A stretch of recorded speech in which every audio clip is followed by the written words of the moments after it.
All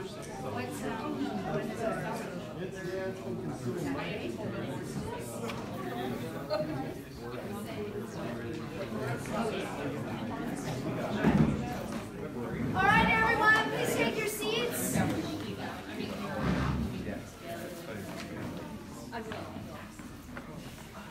Welcome to Seattle Atheist Church. Atheist, agnostic, skeptic, whatever you like to call yourself, you are welcome here. At Seattle Atheist Church, we call ourselves an atheist church because you will never hear anything supernatural promoted from the podium. Our church is founded on the principles of scientific naturalism and secular ethics.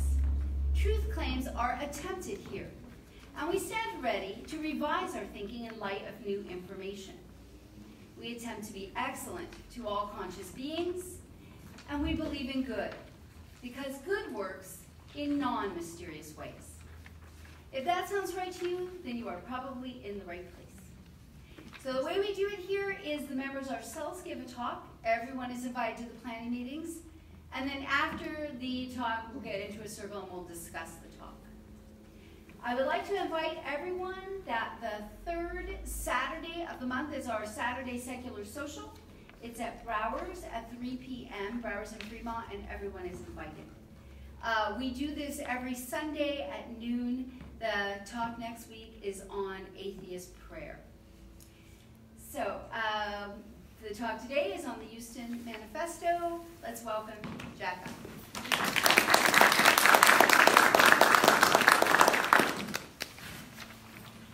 Thanks, Ruth. Hi, everyone. Just by a quick show of hands, who has heard of the Euston Manifesto before seeing this on media or wherever you saw it? This is the planning meeting. Just the planning meeting. A hand. So today I wanted to introduce you to the Euston Manifesto. The introductory bit on Wikipedia describes the Euston Manifesto as a 2006 Declaration of Principles signed by a group of academics, journalists, and activists based in the United Kingdom, named after the Euston Road in London, where it had its meetings. The statement was a reaction to what the writers argued to be widespread violations of left-wing principles by others who were commonly associated with the left. I first encountered the Euston Manifesto in Nick Cohen's book, What's Left? How the Left Lost Its Way. We have copies over on the table for folks who are interested and want to borrow one. He writes, quote, "While I was finishing writing, a group of academics, trade unionists, and political writers from the internet blogs was meeting in a pub in Euston. I don't mean to be rude when I say that they weren't intellectual celebrities, just politically aware citizens. Their number included supporters and opponents of the Iraq War, and representatives of most varieties of leftish opinion. A disenchantment with the liberal mainstream, which bordered on disgust, united them. I expect this talk to trigger some tribal tendencies today. Indeed, there may be some for whom the shields are already up and the red alert klaxons blaring. As the title of the Less Wrong article goes, politics is the mind killer. In that article, Eliezer Yudkowsky writes, quote, "People go funny in the head when talking about politics. The evolutionary reasons for this are so obvious as to be worth belaboring. In the ancestral environment, politics was a matter of life and death, and sex, and wealth, and allies, and reputation. When today you get into an argument about whether we ought to raise the minimum wage, you're executing adaptations for an ancestral environment where being on the wrong side of the argument could get you killed. Politics is an extension of war by other means. Arguments are soldiers. Once you know which side you're on, you must support all arguments of that side and attack all arguments that appear to favor the enemy side. Otherwise, it's like stabbing your soldiers in the back, providing aid and comfort to the enemy. People who would be level-headed about even-handedly weighing all sides of an issue in their professional life as scientists can suddenly turn into slogan-chanting zombies when there is a blue or red position on an issue." End quote. So I wanted to challenge each of you to pay close attention to how you feel visceral reactions as the talk progresses. If you feel viscerally for a part of it, if hearing something makes you feel triumphant or even smug, consider whether that's because there's good reason to think that it's right, or whether it merely confirms or echoes a tribal narrative that you identify with, or perhaps because it counters a tribal narrative that you identify as being against. And likewise, if you feel viscerally against a part of it, consider whether that's because there's good reason to think that it's wrong, or whether it merely contradicts a tribal narrative that you identify with, or perhaps because it supports a tribal narrative that you identify as being against. Personally, I'm not entirely sure yet what I think about all of the ideas contained here, so please do let me know your thoughts during our group discussion after the talk. Even for the parts that I think I like, I want to be wrong for the shortest possible amount of time. So, if you think you have a knockdown argument against some part of the manifesto, or if you know something that's critical that the authors seem to have missed, I want to hear it.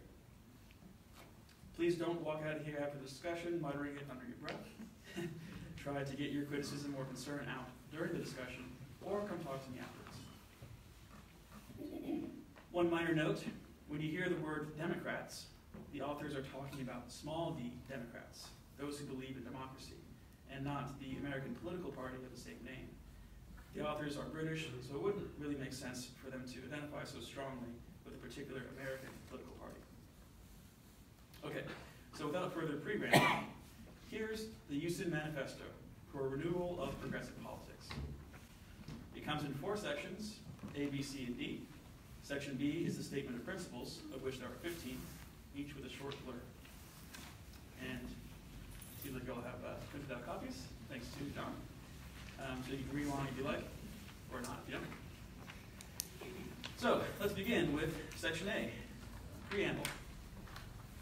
We are Democrats and progressives. We propose here a fresh political alignment. Many of us belong to the left, but the principles that we set out here are not exclusive.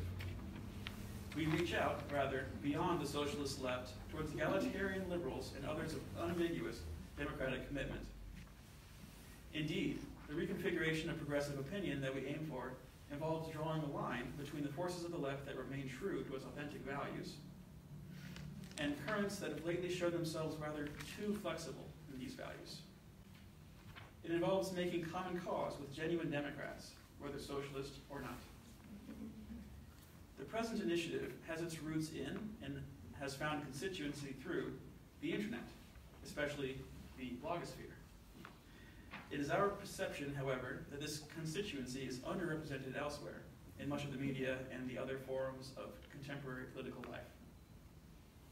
The broad statement of principles that follows is a declaration of intent. It inaugurates a new website, which will serve as a resource for the current of opinion that it hopes to represent, and the several foundation blogs and other sites that are behind this call for progressive realignment. Section B, Statement of Principles. 1. For democracy. We are committed to democratic norms, procedures, and structures, freedom of opinion and assembly, free elections, the separation of legislative, executive, and judicial powers, and the separation of state and religion. We value the traditions and institutions, the legacy of good governance, of those countries in which liberal, pluralist democracies have taken hold. 2. No apology for tyranny. We decline to make excuses for, to indulgently understand, reactionary regimes and movements for which democracy is a hated enemy. Regimes that oppress their own peoples and movements that aspire to do so. We draw a firm line between ourselves and those left liberal voices today, quick to offer an apologetic explanation for such political forces. 3. Human rights for all. We hold fundamental human rights codified in the Universal Declaration to be precisely universal and binding on all states and political movements, indeed, on everyone. Violations of these rights are equally to be condemned, whoever is responsible for them, and regardless of cultural context. We reject the double standards with which much self-proclaimed progressive opinion now operates, finding lesser, though all too real, violations of human rights which are closer to home, or are the responsibility of certain disfavored governments, to be more deplorable than other violations that are flagrantly worse. We reject also the cultural relativist view according to which these basic human rights are not appropriate for certain nations or peoples. 4. Equality. We espouse a generally egalitarian politics. We look towards progress in relations between the sexes until full gender equality is achieved, between different ethnic communities, between those of various religious affiliations and those of none, and between people of diverse sexual orientations, as well as towards broader social and economic equality all around. We leave open, as something on which there are differences of viewpoint amongst us, the question of the best economic forms of this broader equality. But we support the interests of working people everywhere and their right to organize in defense of those interests. Democratic trade unions are the bedrock organizations of defense for workers' interests and are one of the most important forces for human rights, democracy promotion, and egalitarian internationalism. Labor rights are human rights. Universal adoption of the International Labor Organization conventions, now routinely ignored by governments across the globe, is a priority for us. We are committed to the defense of the rights of children and to protecting people from sexual slavery and all forms of institutionalized abuse. 5. Development for freedom. We stand for global economic development as freedom and against structural economic oppression and environmental degradation. The current expansion of global markets and free trade must not be allowed to serve the narrow interests of a small corporate elite in the developed world and their associates in developing countries. The benefits of large-scale development through the expansion of global trade ought to be distributed as widely as possible in order to serve the social and economic interests of workers, farmers, and consumers in all countries. Globalization must mean global social integration and a commitment to social justice. We support radical reform of the major institutions of global economic governance, such as the World Trade Organization, the International Monetary Fund, and the World Bank, to achieve these goals, and we support fair trade, more aid, debt cancellation, and the campaign to make poverty history. Development can bring growth in life expectancy and in the enjoyment of life, easing burdensome labor and shortening the workday. It can bring freedom to youth, possibilities of exploration to those of middle years, and security to old age. It enlarges horizons and the opportunities for travel and helps make strangers into friends. Global development must be pursued in a manner consistent with environmentally sustainable growth. 6. Opposing anti-Americanism. We reject, without qualification, the anti-Americanism now infecting so much left liberal and some conservative thinking. This is not a case of seeing the U.S. as a model society. We are aware of its problems and failings, but those are shared in some degree with all of the developed world. The United States of America is a great country and nation. It is the home of a strong democracy with a noble tradition behind it, and lasting constitutional and social achievements to its name. Its peoples have produced a vibrant culture that is the pleasure, the sourcebook, and the envy of millions. That U.S. foreign policy has often opposed progressive movements and governments and supported regressive and authoritarian ones does not justify generalized prejudice against either the country or its people. 7. For a two-state solution. We recognize the right of both the Israeli and the Palestinian peoples to self-determination within the framework of a two-state solution. There can be no reasonable resolution of the Israeli-Palestinian conflict that subordinates or eliminates the legitimate rights and interests of one of the sides of the dispute. 8. Against racism. For liberals and the left, anti-racism is axiomatic. We oppose every form of racist prejudice and behavior. The anti-immigrant racism of the far right, the tribal and inter-ethnic racism, racism against people from Muslim countries and those descended from them, particularly under the cover of the War on Terror. The recent resurgence of another, very old form of racism, anti-Semitism, is not yet properly acknowledged in left and liberal circles. Some exploit the legitimate grievances of the Palestinian people under occupation by Israel and conceal prejudice against the Jewish people behind the formula of anti-Zionism. We oppose this type of racism too, as should go without saying. 9. United against terror. We are opposed to all forms of terrorism. The deliberate targeting of civilians is a crime under international law and all recognized codes of warfare, and it cannot be justified by the argument that it is done in a cause that is just. Terrorism inspired by Islamist ideology is widespread today. It threatens democratic values and the lives and freedoms of people in many countries. This does not justify prejudice against Muslims, who are its main victims, and amongst whom are to be found some of its most courageous opponents. But, like all terrorism, it is a menace that has to be fought and not excused. 10. A new internationalism.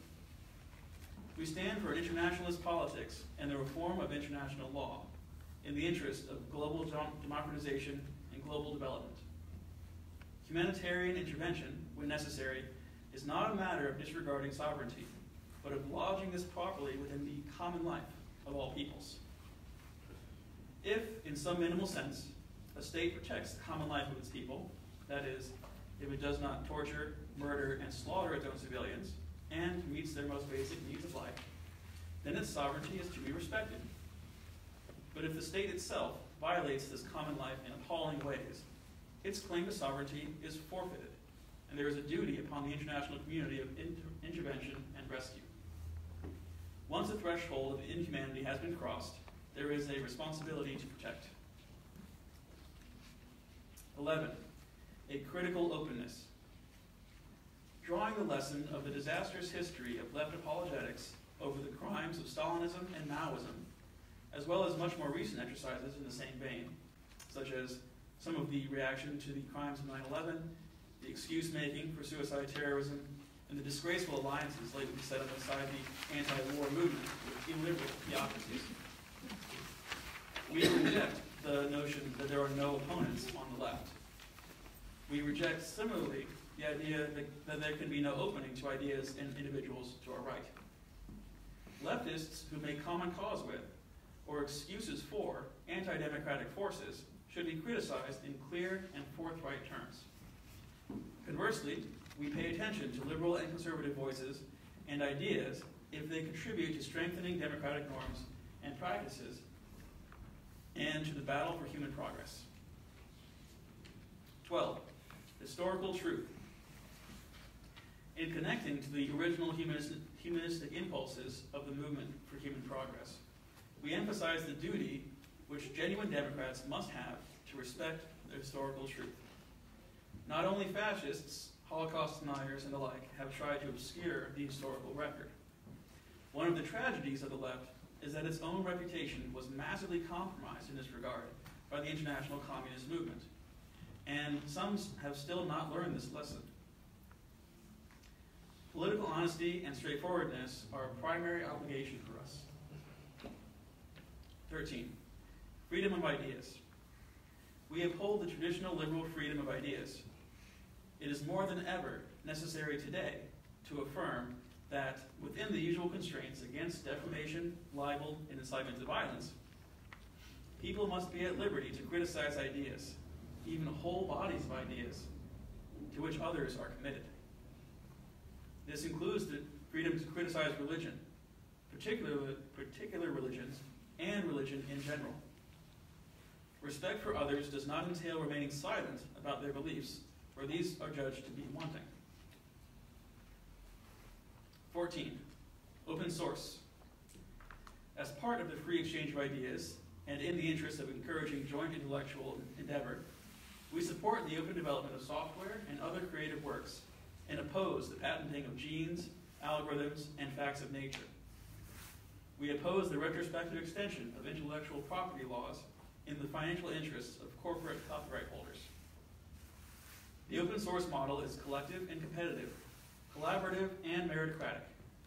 It is not a theoretical ideal, but a tested reality that has created common goods whose power and robustness have been proved over decades. Indeed, the best collegiate ideals of the scientific research community that gave rise to open source collaboration have served human progress for centuries. 15. A precious heritage. We reject fear of modernity, fear of freedom, irrationalism, the subordination of women, and we reaffirm the ideas that inspired the great rallying calls of the democratic revolutions of the 18th century: liberty, equality, and solidarity, human rights, the pursuit of happiness. These inspirational ideas were made the inheritance of us all by the social democratic, egalitarian, feminist, and anti-colonial transformations of the 19th and 20th centuries. By the pursuit of social justice, the provision of welfare, the brotherhood and sisterhood of all men and women. None should be left out, none left behind. We are partisans of these values, but we are not zealots, for we embrace also the values of free inquiry, open dialogue, and creative doubt, in care of judgment and a sense of the intractabilities of the world. We stand against all claims to be a total, unquestioning, or unquestionable truth. Section C, elaborations. We defend liberal and pluralist democracies against all who make light of the differences between them and totalitarian and other tyrannical regimes. But these democracies have their own deficits and shortcomings. The battle for the development of more democratic institutions and procedures, for further empowering those without influence, without a voice, or with few political resources, is a permanent part of the agenda of the left. The social and economic foundations on which the liberal democracies have developed are marked by deep inequalities of wealth and income and the survival of unmerited privilege. In turn, global inequalities are a scandal to the moral conscience of humankind. Millions live in terrible poverty. Week in, week out, tens of thousands of people, children in particular, die from preventable illnesses. Inequalities of wealth, both as between individuals and between countries, distribute life chances in an arbitrary way. These things are a standing indictment against the international community. We, on the left, in keeping with our own traditions, fight for justice and a decent life for everyone. In keeping with those same traditions, we have also to fight against powerful forces of totalitarian-style tyranny that are on the march again. Both battles have to be fought simultaneously. One should not be sacrificed for the other. We repudiate the way of thinking according to which the events of September 11, 2001 were America's deserved comeuppance, or understandable, in the light of legitimate grievances resulting from U.S. foreign policy. What was done on that day was an act of mass murder, motivated by odious fundamentalist beliefs, and redeemed by nothing whatsoever. No evasive formula can hide that. The founding supporters of this statement took different views on the military intervention in Iraq, both for and against. We recognize that it was possible reasonably to disagree about the justification for the intervention, the manner in which it was carried through, the planning, or lack of it, for the aftermath, and the prospects for the successful implementation of democratic change. We are, however, united in our view about the reactionary, semi-fascist, and murderous character of the Ba'athist regime in Iraq, and we recognize its overthrow as a liberation of the Iraqi people. We are also united in the view that, since the day on which this occurred, the proper concern of genuine liberals and members of the left should have been the battle to put in place in Iraq a democratic political order and to rebuild the country's infrastructure, to create, after decades of the most brutal oppression, a life for Iraqis which those living in democratic countries take for granted, rather than picking through the rubble of the arguments over intervention. This opposes us not only to those on the left who have actively spoken in support of the gangs of jihadists and Ba'athist thugs of the Iraqi so-called resistance, but also to others who manage to find a way of situating themselves between such forces and those trying to bring a new democratic life to the country. We have no truck either with a tendency to pay lip service to these ends, while devoting most of one's energy to criticism of political opponents at home, supposedly responsible for every difficulty in Iraq, and observing a tactful silence or near silence about the ugly forces of the Iraqi insurgency. The many left opponents of regime change in Iraq who have been unable to understand the considerations that led others on the left to support it, dishing out anathema and excommunication, more lately demanding apology or repentance, betray the democratic values that they profess. Vandalism against synagogues and Jewish graveyards and attacks on Jews themselves are on the increase in Europe. Anti-Zionism has now developed to a point where supposed organizations of the left are willing to entertain openly anti-Semitic speakers and to form alliances with anti-Semitic groups. Amongst educated and affluent people are to be found individuals unembarrassed to claim that the Iraq War was fought on behalf of Jewish interests, or to make other polite and subtle allusions to the harmful effect of Jewish influence in international or national politics. Remarks of a kind that, for more than 50 years after the Holocaust, no one would have been able to make without publicly disgracing themselves. We stand against all variants of such bigotry. The violation of basic human rights standards at Abu Ghraib, at Guantanamo, and by the practice of rendition must be roundly condemned for what it is: a departure from universal principles, for the establishment of which the democratic countries themselves, and in particular the United States of America, bear the greater part of the historical credit. But we reject the double standards by which too many on the left today treat as the worst violations of human rights those perpetrated by the democracies, while being either silent or more muted about infractions that outstrip these by far.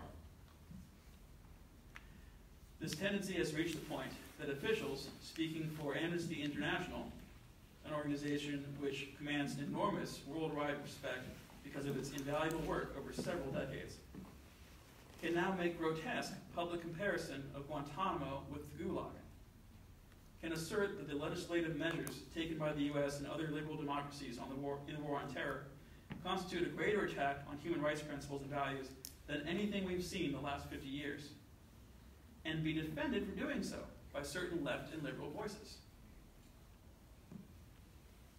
Section D, conclusion. It is vitally important for the future of progressive politics that people of liberal, egalitarian, and internationalist outlook should now speak clearly.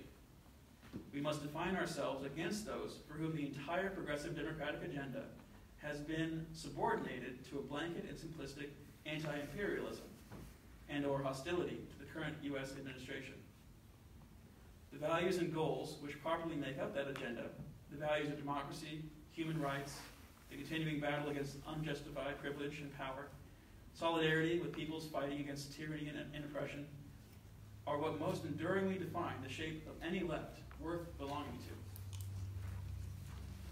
And that is the end of the manifesto. Well, there's a lot there that should make for an interesting discussion. So,